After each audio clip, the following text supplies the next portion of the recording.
அந்த ஊர் பச்சை பசேல்னு இருக்கும். ஆனால் அந்த ஊரில் நிறைய திகில் கதைகளே சொல்லப்பட்டு வந்துச்சு. அந்த ஊருக்கு சிவா அவன் வேலைக்காக வந்தான். அவன் ஃப்ரெண்ட்ஸ் கூட சேர்ந்து வேலை செய்யணுன்ட்டு அவன் இந்த ஊருக்கு வந்தான். அந்த ஊரில் ஒரு பழைய காலத்து வீடை வாடகை எடுத்து அந்த வீட்டில் தங்கி வேலைக்கு போகலான்னு சொல்லி நினச்சான். அந்த வீட்டில் அவன் மட்டும் தனியாக இருந்தான். அவன் கூட யாருமே இல்லை.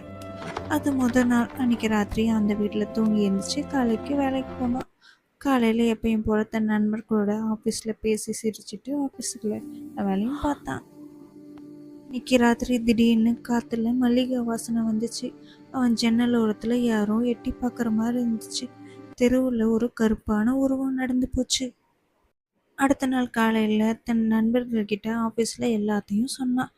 அவனோட ஃப்ரெண்ட்ஸ் அந்த கதை எல்லாத்தையும் கேட்டுட்டு சிரிக்க ஆரம்பிச்சிட்டாங்க. இதெல்லாம் கட்டுக்கதை, உண்மை இல்லைன்னு சொல்லி அனுப்பிட்டாங்க. அன்னைக்கு ராத்திரி சோர்வாக வீட்டுக்கு வந்தான்.